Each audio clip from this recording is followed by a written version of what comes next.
ಗುರುಗಳೇ, ಈ ಹಿಂದೆ ನಮಗೆ ಸಾಕಷ್ಟು ಕಾಶಿ, ರಾಮೇಶ್ವರ, ಜ್ಯೋತಿರ್ಲಿಂಗಗಳು ಈ ವಿಚಾರವನ್ನೆಲ್ಲ ನಾವು ತಿಳ್ಕೊಂಡ್ವಿ, ಯಾವ್ಯಾವ ಕ್ಷೇತ್ರಗಳಿಗೆ ಭೇಟಿ ನೀಡಬೇಕು ಅಂತ.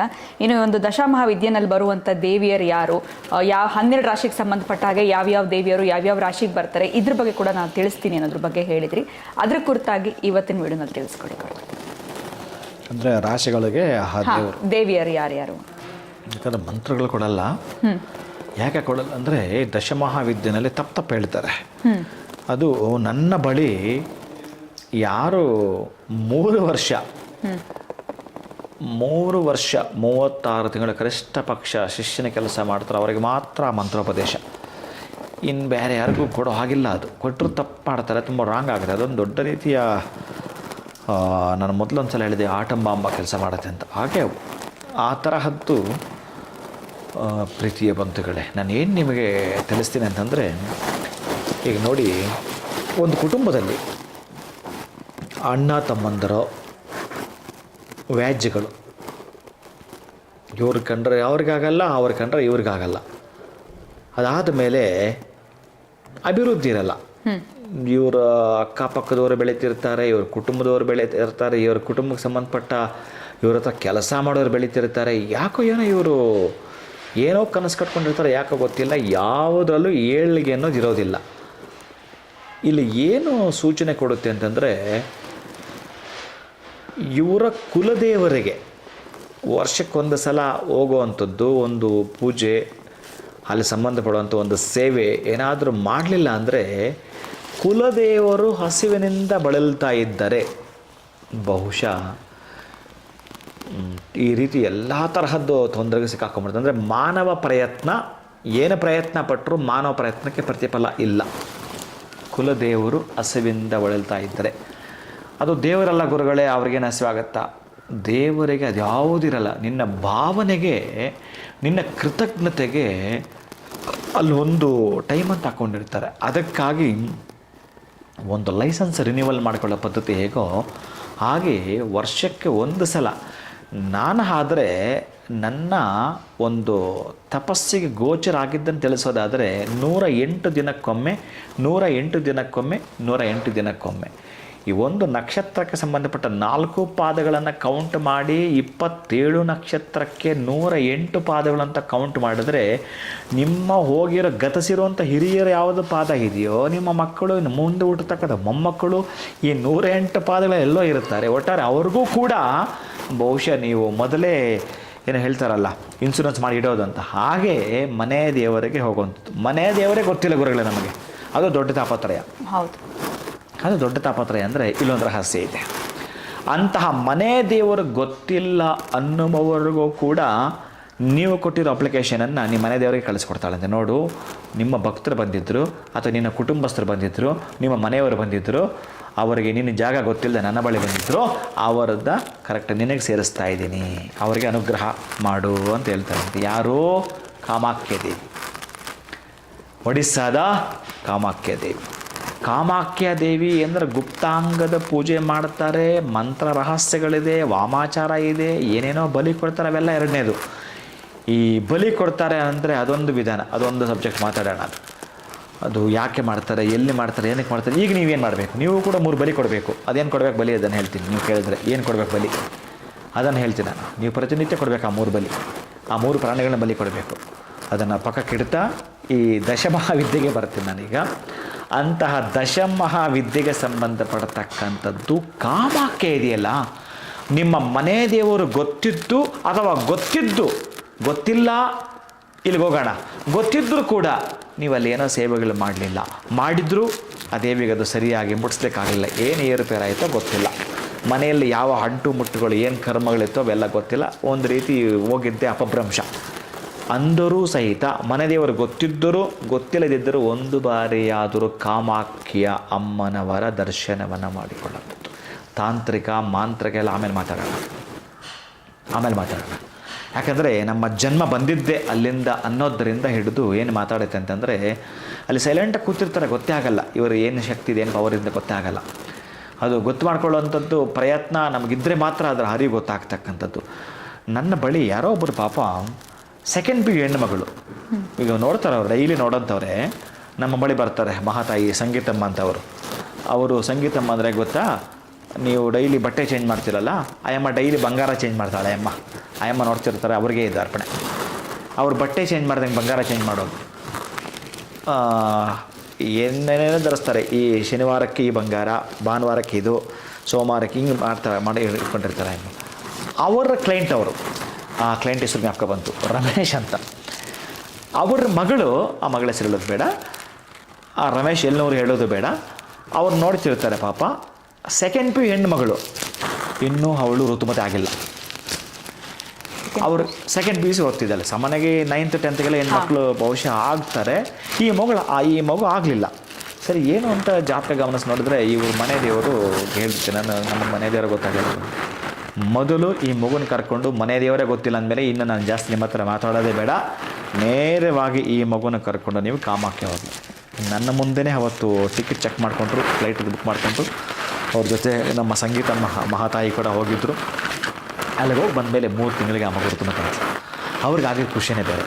ಅವ್ರಿಗೆ ಏನು ಖುಷಿ ಆಗ್ಬಿಡ್ತು ಅಂತಂದರೆ, ಸೆಕೆಂಡ್ ನಿಮ್ಮ 9th 10th 11th 12th ಇಷ್ಟು ವರ್ಷಗಳಲ್ಲಿ ಋತುಮತಿ ಆಗದಿದ್ದು ಆ ಕ್ಷೇತ್ರಕ್ಕೆ ಹೋಗಿ ಬಂದ 27 × 3 27 ನಕ್ಷತ್ರ × 3 ಸಲ ರಿಪೀಟ್ ಆಗೋ ಒಳಗಡೆ ಯಕ್ಕಶ್ಚಿತ್ ಮಾಡಿಬಿಡ್ತಾರೆ. ಮನೆ ದೇವರಿಗೆ ಹೋದರೆ ಅಣ್ಣ ತಮ್ಮಂದರ ಮನಸ್ತಾಪಗಳು, ಅದಾದಮೇಲೆ ವ್ಯಾಜ್ಯಗಳು, ಅದಾದಮೇಲೆ ಕಿರಿಕಿರು, ಈ ಅಭಿವೃದ್ಧಿ ಅನ್ನೋದು ಏನು ಉಲ್ಬಣ ಆಗ್ತಾಯಿಲ್ಲ ಅಂತಂದರೆ ಕಾಮಾಖ್ಯ ಅಮ್ಮನವರ ದರ್ಶನ ಮಾಡಿ ಪ್ರೀತಿ ಬಂಧುಗಳೇ. ಇನ್ನು ದಶಮಹಾವಿದ್ಯೆಗೆ ಸಂಬಂಧಪಟ್ಟ ನಿಮ್ಮ ರಾಶಿಯ ದೇವತೆ ಹೇಳುತ್ತೇನೆ, ಮಂತ್ರ ಕೊಡಲ್ಲ. ಈಗ ಮೇಷರಾಶಿದು ಹೇಳ್ತೀನಿ, ಬಗಳಾಮುಖಿ. ಮೇಷರಾಶಿಯವರೆಗೆ ತಾಂತ್ರಿಕ ಪದ್ಧತಿಯಲ್ಲಿ ಬರ್ತಕ್ಕಂಥ ಈ ರಾಶಿಗೆ ಆ ಅಧಿಷ್ಠಾನ ದೇವಿ ಅಂತಂದರೆ ಬಗಳಾಮುಖಿ. ಬಗಳಾಮುಖಿ ದೇವಿ ನಮಃ ಅಂತ ಬೇಕಾದ್ರೆ ಅಂದ್ಕೊಳ್ಳಿ. ನಾನು ಮಂತ್ರ ಕೊಡಲ್ಲ. ಯಾಕೆ ಕೊಡಲ್ಲ ಅಂತಂದರೆ ಅದು ಏನೇನೋ ಮಾಡುವಂಥದ್ದು, ಅದು ಅದ್ಭುತವಾಗಿರ್ತದೆ. ನಿಮ್ಮ ಕೈಲಿ ಅದನ್ನು ತಡ್ಕೊಳ್ಳೋಕ್ಕೂ ಆಗಲ್ಲ. ಅದಕ್ಕಾಗಿ ನಿಮ್ಮ ರಾಶಿಯ ಆ ದೇವಿಯನ್ನು ಮಾತ್ರ ತಿಳ್ಕೊಳ್ಳಿ. ಆ ಬಗಳಾಮುಖಿ ದೇವಿನ ದರ್ಶನ ಮಾಡ್ಕೊಳ್ಳಿ ಸಾಕು. ಬಗಳಾಮುಖಿ ದೇವಿ ನಮಃ. ತಾಯಿ, ನನ್ನ ರಾಶಿಯನ್ನು ನಿನ್ನ ಸ್ವಾಧೀನದಲ್ಲಿ ಇಟ್ಕೊಂಡಿದ್ದೀಯಾ, ನಿನ್ನ ಹಾದ್ಯದಲ್ಲಿ ಇಟ್ಕೊಂಡಿದ್ದೀಯಾ, ನೀನು ಅನುಗ್ರಹ ಮಾಡು ತಾಯಿ. ನನಗೆ ಈ ಮಂತ್ರ ಯಂತ್ರ ಸ್ವಲ್ಪ ನಿಧಾನವು, ಈ ತಂತ್ರ ಇದೆಯಲ್ಲ, at present remote channel change ಮಾಡ್ದಂಗೆ. ಅದಕ್ಕಾಗಿ ನನಗೆ ನೀನು ಅನುಗ್ರಹ ಮಾಡುವಂಥ ಈ ರಾಶಿಯವರು ಬಗಳಾಮುಖಿನ ಆರಾಧನೆ ಮಾಡಬೇಕು, ಬಗಳಾಮುಖಿಯನ್ನು ಸ್ಮರಣೆ ಮಾಡತಕ್ಕಂಥದ್ದು. ಇನ್ನು ಎರಡನೇದು ವೃಷಭ ರಾಶಿಯವರು. ವೃಷಭ ರಾಶಿಯವರು ಏನಿದ್ದೀರೋ ಕಮಲಾತ್ಮಿಕಾ ದೇವಿಯನ್ನು ನೀವು ಆಡಿ ಕೊಂಡಾಡುತ್ತದೆ. ಕಮಲಾತ್ಮಿಕಾ ದೇವಿಯನ್ನು ನೀವು ನೋಡ್ತಕ್ಕಂಥದ್ದು. ಆ ಅಮ್ಮನಿಗೆ ಓಂ ಶ್ರೀ ಕಮಲಾತ್ಮಿಕಾ ದೇವಿ ನಮೋ ನಮಃ ಇಷ್ಟನ್ನು ಹೇಳ್ಕೊಳ್ಳಿ. ಇನ್ನು ನಿಮಗೆ ಸ್ತೋತ್ರಗಳು ಸಿಕ್ಕಿದ್ರೆ ಆ ಸಣ್ಣ ಪುಟ್ಟ ಸ್ತೋತ್ರ ಹೇಳ್ಕೊಳ್ಳಿ. ಇನ್ನು ನಾನು ಹೇಳ್ತಕ್ಕಂಥ ಆ 5 ವೋಲ್ಟೇಜ್ ಮಂತ್ರಗಳನ್ನು ನಿಮಗೆ ದೀಕ್ಷೆ ಕೊಡಲಿಕ್ಕೆ ಬರಲ್ಲ. ಇನ್ನು ಮೂರನೇದು ಮಿಥುನ ರಾಶಿ ಇದೆಯಲ್ಲ, ಷೋಡಶಿ ಮಾತಾ. ಷೋಡಶಿ ಮಾತಾ ಬಹಳ ಅದ್ಭುತ, ವಿಶೇಷತೆ. ನೀವು ಈ ಮಿಥುನ ರಾಶಿಯವರು ತಾಂತ್ರಿಕ ಪದ್ಧತಿಯಲ್ಲಿ ಓಂ ಶ್ರೀ ಷೋಡಶಿ ಮಾತಾಯೈ ನಮೋ ನಮಃ ಅಂತೇಳಿ ನೀವು ಇಮೇಜನ್ನು ಬೇಕಾದರೆ ಗೂಗಲ್ಗೆ ಹೋಗಿ ಷೋಡಶಿ ಮಾತಾ ಅಂತ ನೋಡಿದ್ರೆ ಬರುತ್ತೆ. ಅದನ್ನು ಇಟ್ಕೊಳ್ತಕ್ಕಂಥ ಈ ರಾಶಿಯವರ ತಾಂತ್ರಿಕ ಪದ್ಧತಿಯಲ್ಲಿ ಶೀಘ್ರಗತಿಯ ಲಾಭದ ಫಲವನ್ನು ನಾವು ತೆಗೆದುಕೊಳ್ಳಬೇಕು ಅಂತಂದರೆ ದಶಮಹಾವಿದ್ಯೆ ಪ್ರಕಾರ ಅಂದ್ಕೊಳ್ತಿದ್ದೇನೆ. ಇನ್ನು 4 ಕರ್ಕಾಟಕ ರಾಶಿ ಇದೆಯಲ್ಲ, ಈ ಕರ್ಕಾಟಕ ರಾಶಿಯವರಿಗೆ ಭುವನೇಶ್ವರಿ. ಈಗ ಹೇಳ್ತಾ ಇದ್ದಾರೆ ನೋಡಿ, ಎಲ್ಲ ನಮ್ಮ ಇವರುಗಳೆಲ್ಲ ಏನದು ಜನವರಿ ಬಂದದ್ದು 1/1/2026 ಆ ರಾಶಿ ಹಿಂಗೆ, ಈ ರಾಶಿ ಹಿಂಗೆ, ಯಾವ ರಾಶಿ ಹೆಂಗೆ ಅರ್ಥ ನನಗೆ. ನಾನು ಅದಕ್ಕೆ ಕೊಡೋಕ್ಕೆ ಹೋಗಲ್ಲ. ನಾನು ಬಹಳ ಚಾನಲ್ ಹೋಗ್ತಾರೆ, ನಾನು ಅವ್ರಿಗೆ ಇದೇ ಹೇಳಿದೆ, ಇಲ್ಲ ರೀ, ನಾನು ಎಲ್ಲರೂ ಹೇಳ್ದಂಗೆ ರಾಶಿ ಭವಿಷ್ಯ ತಿಕ್ಲಂಗೆಲ್ಲ ಹೇಳಕ್ಕೆ ಬರಲ್ಲ ನನಗೆ. ಇದನ್ನೇ ಹೇಳೋದು, ಯಾವುದೇ ಗ್ರಹ ಬದಲಾಗಿದ್ದರೆ ಹೋಗಲಿ, ರಾಜ, ಮಂತ್ರಿ, ನೀರಸಾಧಿಪತಿ, ಮೇಘಾಧಿಪತಿ, ಸಸ್ಯಾಧಿಪತಿ, ಧಾನ್ಯಾಧಿಪತಿ, ಇದೇನೂ ಚೇಂಜ್ ಆಗಲ್ಲ. ಆಮೇಲೆ ಮೇಜರಾಗಿ ತಗೊಳ್ಕೊಳ್ತೀವಿ ನಾವು. ಈ ಗುರು ಮತ್ತು ಶನಿ ಯಾವೂ ಚೇಂಜ್ ಆಗಲ್ಲ. 2026 ಸಂಖ್ಯೆ ನೋಡ್ಬಿಡೋದು, ಮಾತಾಡ್ಬಿಡೋದು, ವರ್ಷ ಪೂರ್ತಿ ಭವಿಷ್ಯ ಮಾತಾಡೋದು. ಏನಿರುತ್ತೆ ಅದರಲ್ಲಿ? ಆಲ್ರೆಡಿ ಬರ್ತಾ ಇದೆ ಗುರು. ಅದೇ ನಾನು ನೋಡಲಿಲ್ಲ, ನನಗೆ ಹೇಳಿದರು ಯಾರ್ಯಾರು. ಆಮೇಲೆ ಯಾವುದೋ ಚಾನಲ್ ಕರೆದ್ರು ನೋಡಿ, ನಾನು ಕರೆದ್ರೆ ವಿರುದ್ಧ ಮಾತಾಡ್ತೀನಿ, ಅವರು ಮಾತಾಡಿದ್ರೆ ಮಾತಾಡೋಕ್ಕೆ ಬರೋಲ್ಲ. ಯಾರು ಇರ್ತಾರೋ ಅವ್ರ ವಿರುದ್ಧ ನಾನು ವಿರುದ್ಧಕ್ಕೆ ಕೂರಿಸ್ಕೊಳ್ಳಿ, ಅರ್ಥ ಆಯ್ತಾ? ಹಾಗಿದ್ದರೆ ಒಂದು ಡಿಸ್ಕಷನ್ ಕರೀದೆ ಬರ್ತೀನಿ. ಅದು ಬಿಟ್ಟರೆ ಈ ರೀತಿ ಎಲ್ಲ ಮಾತಾಡೋಕ್ಕೆ ಬರಲ್ಲ ನನಗೆ. ಅದಕ್ಕೆ ಈ 12 ರಾಶಿಯವರು ಜನವರಿ 1/1/2026 ಯಾವ ಗ್ರಹಗಳು ಬದಲಾವಣೆ ಆಗಲ್ಲ. ರಾಜ ಮಂತ್ರಿ ಇನ್ನೂ ಕೂಡ ಪದವಿ ಇರೋದು ಯುಗಾದಿ ತನಕ. ಅಲ್ಲಿಂದ ಆಚೆಗೆ ಮಾತಾಡಲೇಬೇಕು ನಾವು. ಯಾಕಂದರೆ ಅದು ಅಸ್ಟ್ರಾನಮಿ ಅಂತಂದರೆ ಖಗೋಳಶಾಸ್ತ್ರ ಏನು ತಿಳಿಸ್ಕೊಡುತ್ತೆ ಗೊತ್ತಾ? ವ್ಯಕ್ತಿದು ಕಥೆ ಬಿಟ್ಬಿಡಿ, ಅತ್ಲಾಗೆ ಪಕ್ಕಕ್ಕಿಡಿ. ಮಳೆ ಯಾವಾಗ ಬರುತ್ತೆ, ಯಾವ ಮಳೆ ಯಾವಾಗ ಬರುತ್ತೆ, ಅಮಾವಾಸ್ಯೆ ಯಾವಾಗ ಬರುತ್ತೆ, ಗ್ರಹಣ ಯಾವಾಗ ಬರುತ್ತೆ, ಏನೇನು ಯಾವಾಗ ಸಂಭವಿಸುತ್ತೆ, ಈ ಸ್ಥಾನಪಲಟ ಆದಾಗ ರಾಜ ಯಾರು, ಮಂತ್ರಿ ಯಾರು, ಆಮೇಲೆ ನಿರುಸಾಧಿಪತಿ ಯಾರು, ಯಾವ ವಾಹನದ ಮೇಲೆ ಬರ್ತಾನೆ ಶಿವ, ಇವೆಲ್ಲ ಬರ್ತವೆ. ಅದು ಹೇಳೋದೊಂದು ಅದ್ಭುತ. ಅದೇನು ಈ ಯಾವುದು ಕೂಡ ಮರ ಗಿಡ ಇದ್ದಲ್ಲಿ ಎಲ್ಲೂ ಬದಲಾವಣೆನೇ ಬಂದಿರಲ್ಲ. ಅದಕ್ಕಾಗಿ ಅದನ್ನು ನಾವು ಆ ರೀತಿಯಾಗಿ ಏನೋ ಎಲ್ಲರೂ ಮಾತಾಡ್ತಾರೆ, ನಾವು 2026ಕ್ಕೆ ಈಗ ನಡೀತಿ, ಈ ರಾಶಿ ಹೇಗೆ ನಡೀತಿ, ಹೇಗೂ ನಡೆಯಲ್ಲ. ಈ ಗ್ರಹಗಳೇ ಬದಲಾವಣೆ ಆಗಲ್ಲ. ಅದಕ್ಕಾಗಿ ಅಸ್ಟ್ರಾನಮಿಗೆ ಒತ್ತು ಕೊಟ್ಟು 2035ಕ್ಕೆ 2055ಕ್ಕೆ ಮಾರ್ಚ್ 15ನೇ ತಾರೀಕು ಗ್ರಹಣ ಇದೆ ಅಂತಂದರೆ ಹೆಂಗೆ ಬರ್ದಿಟ್ರಿ? 2040 ಹೆಂಗ್ರಿ ಬರ್ದಿಟ್ರು? ಒಂದು ಕ್ಯಾಲ್ಕುಲೇಷನ್ ರೀ, ಅಸ್ಟ್ರಾಲಜಿ ರೀ, ಅದು ಅಸ್ಟ್ರಾನಮಿ ಇರೋದು, ಅದರ ಲೆಕ್ಕಾಚಾರ. ಅದನ್ನು ತೆಗೆದುಕೊಳ್ಳ್ರಯ್ಯ ಅಂತಂದರೆ ನೀವು ತಿಂಗಳ ಮಾತಾಡ್ತೀರಿ ಅಲ್ಲ. ತಿಂಗಳ ಅಂದರೆ ಕೆಲವು ಗ್ರಹಗಳು ಬದಲಾವಣೆ ಆಗ್ತವೆ. ನಿಮ್ಮ ಮಂತ್ಲಿ ಭವಿಷ್ಯ ಗೊತ್ತಾಗ್ತಾನೆ ಇರುತ್ತೆ. ಪಾಪ ಕೆಲವರು ಹೇಳ್ತಿರ್ತಾರೆ, ಚೆನ್ನಾಗಿ ಹೇಳ್ತಿರ್ತಾರೆ. ಇದು ಹೊಸ ವರ್ಷದ್ದು ಅಂತ ಮಾತಾಡ್ತೀವಿ. ಅದೇ ಅದು ಯಾಕೆ ಮಾತಾಡ್ತಾ ನಂಗೆ ಗೊತ್ತಾಗ್ತಾ ಇಲ್ಲ. ಈಗ ನಮ್ಮ ಹುಡುಗರು ಕೆಲವರು ಇದನ್ನು ನಾನು ನೋಡ್ತಿರ್ತೀನಿ. ಆ ಗ್ರಹಗಳ ಬದಲಾವಣೆ ಆದಾಗ ಅದು ಒಂದಷ್ಟು ಪರ್ಸೆಂಟೇಜ್. ಈಗ ನಾನು ಈ ಸಣ್ಣದೆಲ್ಲ ಇದೆಯಲ್ಲ, ಅದಕ್ಕೆ ಹೇಳ್ತಿರ್ತೀನಿ, ಕ್ಲಿನಿಕ್ನವನು ಡಾಕ್ಟ್ರೇ, ಆಪ್ರೇಷನ್ ಮಾಡೋ ಸರ್ಜನ್ನು ಡಾಕ್ಟ್ರೇ. ನಾನು ಆಪ್ರೇಷನ್ ಕೇಸ್ ತೆಗೆದುಕೊಳ್ಳುವಂಥವು, ನನಗೆ ಕ್ಲಿನಿಕ್ಗೆ ಸಂಬಂಧಪಟ್ಟ ಅವನ ಸಂಬಂಧಪಟ್ಟ ಅವ್ನು ನೋಡ್ತಿರ್ತಾನೆ. ಸಣ್ಣ ಪುಟ್ಟದಕ್ಕೂ ನೋಡಲೇಬೇಕು, ಮಾಡಿ ನೋಡಿ. ಆದರೆ ಇಲ್ಲಿ ಸಣ್ಣದ್ದು ಇಲ್ಲ, ದೊಡ್ಡದು ಇಲ್ಲ, ಯಾವುದೂ ಜನವರಿನಲ್ಲಿ.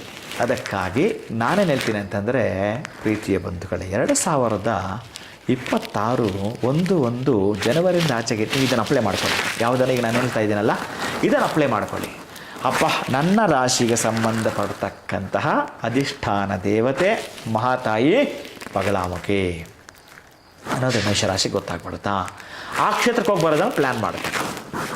ಅದು ಬಿಟ್ಟು ಬೇರೆ ಇನ್ನೇನು ತಲೆಗೆ ಹಾಕ್ಕೋಬೇಡಿ. ಇದು ನನ್ನ ಸಿದ್ಧಾಂತ, ಪ್ರೀತಿಯ ಬಂಧುಗಳೇ. ಇನ್ನು ಸಿಂಹ ರಾಶಿಯವರಿಗೆ ಸಿಂಹ ರಾಶಿಯವರು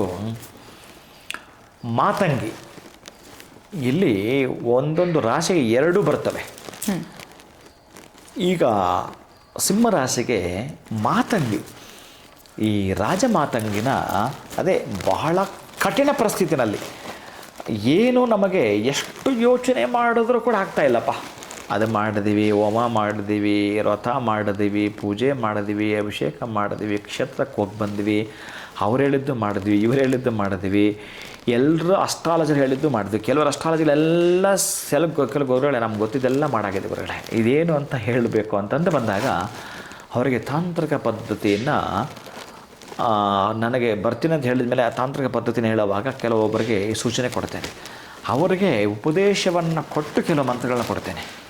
ಅದು ಬಹಳ ಆಗ್ತಕ್ಕಂಥದ್ದು. ಹಾಗೆ ಈ ಒಂದು ಸಿಂಹರಾಶಿಯವರೆಗೆ ಮಾತಂಗಿಯನ್ನು ಆರಾಧನೆ ಮಾಡೋದು. ಓಂ ಶ್ರೀ ಮಾತಂಗಿ ದೇವಿ ನಮೋ ನಮಃ. ಇನ್ನು ಕನ್ಯಾ ರಾಶಿಯವರು ಮತ್ತು ಷೋಡಶಿ. ಆ ಷೋಡಶಿ ಅದ್ಭುತವಾಗಿ ಓಂ ಶ್ರೀ ಷೋಡಶಿ ಮಾತಾಯೇ ನಮಃ. ಸಪೋರ್ಟ್ ಸಿಗುತ್ತೆ ರೀ ನಿಮಗೆ. ಏನೋ ನನಗೆ ಯಾರೂ ಸಹಾಯ ಮಾಡೋರೇ ಇಲ್ಲ, ನಮ್ಮ ಅಣ್ಣ ತಮ್ಮಂದರು ಅಕ್ಕ ತಂಗಿರಿ ಎಲ್ಲ ನನ್ನ ಕೈ ಬಿಟ್ಟರು ಅಂತ ಅಂತೀರಲ್ಲ, ಕನ್ಯಾ ರಾಶಿಯವರಿಗೆ ಷೋಡಶಿ ಮಾತಾ ಕೈ ಹಿಡಿತಾಳೆ. ಷೋಡಶಿ ಮಾತಾ ಅದ್ಭುತವಾಗಿ ನಿಮ್ಮನ್ನು ಕೈ ಹಿಡಿತಕ್ಕಂತಹದ್ದು ಪ್ರೀತಿಯ ಬಂಧುಗಳೇ. ಗುರುಗಳೇ, ಮುಂದಿನ ರಾಶಿ ತುಲಾ ರಾಶಿಯವರು ಯಾವ ದೇವಿ?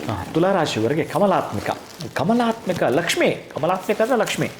ಅಂತಹ ಕಮಲಾತ್ಮಿಕ ದೇವಿಯನ್ನು ನೀವು ಆರಾಧನೆ ಮಾಡತಕ್ಕಂತಹ ವಿಧಿವಿಧಾನ ನಿಮ್ಗೆ ಗೊತ್ತಿರುತ್ತೆ. ಓಂ ಶ್ರೀ ಕಮಲಾತ್ಮಿಕ ದೇವಿ